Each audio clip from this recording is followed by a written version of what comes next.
Okay, so I'm using blue cotton flannel like this. I've ripped this section of fabric that I'm going to subdivide into 4 pieces for 4 masks.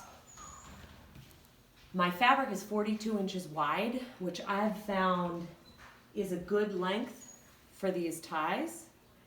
So this is how you create the binding for the tie out of the same fabric. So first I cut and rip the fabric into 42 inch by 1.5 inch sections.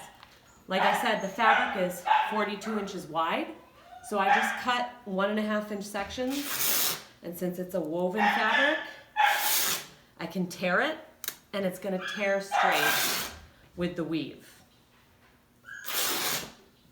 So then I cut my sections enough for 4 masks, 1.5 inch each. So I start off with a 12 inch wide section, and I subdivide the 12 inches into 1.5 inch pieces.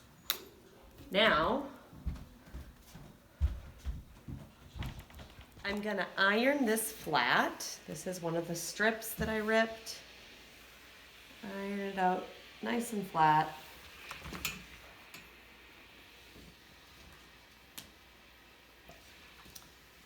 Okay, once you get it ironed, you're gonna take it and fold right along the long edge halfway to the middle. Just fold the rough edge in. You're gonna iron that down. And you can get things that, little tools that actually do some of this work for you, but I don't have one. Keep ironing all the way down to the bottom of the strip. Okay.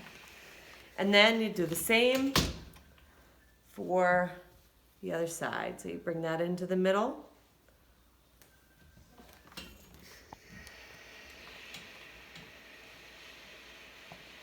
And create a nice long flat ironed strip of binding. Okay, so the next step is going to be to put the binding onto the mask. I'm gonna subdivide my mask. I created this the same way as I did in my original video. I'm gonna fold that in half. Then I'm gonna take my binding strip.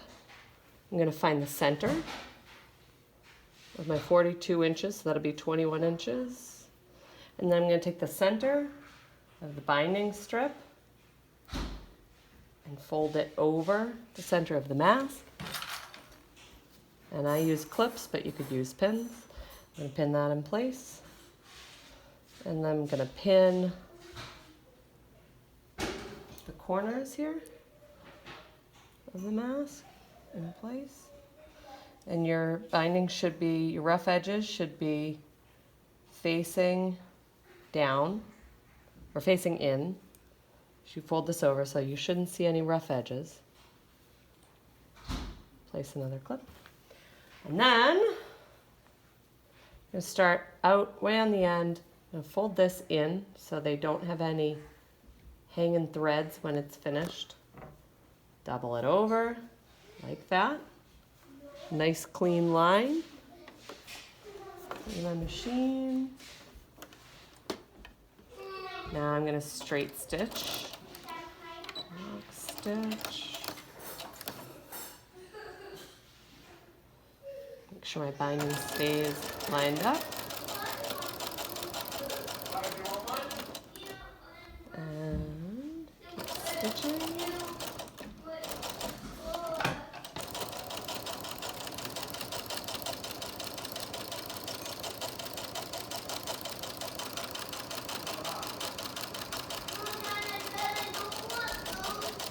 And this is a bit easier to do than the elastic because, and sometimes here it's a stress point. I like to lock stitch just to make sure that it doesn't loosen up there. This is easier to do than elastic because it doesn't require any stretching. The elastic should stretch in place in my original design, which does lead to a tighter fit, but you can't bleach elastic. So I just straight stitch down the whole length of the binding. And you can buy binding to do this, but it's pretty expensive and you maybe get 3 yards of it. So if you're going to use 42 inches on one mask, then, and that's times 2 because you need 2 straps, you'll use it up pretty quickly. This way I can just use the cotton flannel that I chose to make the mask. Get to the end, lock stitch, cut it,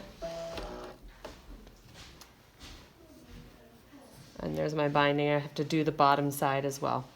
And I also, or the top, this is the top. I have a pocket in the mask. You'll see that in my original video, how to do the pocket, so you can put an additional filter in there.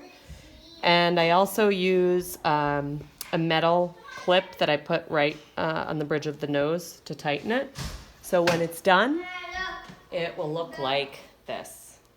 It'll tie behind the head and behind the neck. It has a metal nose support, and it can be put in a regular laundry.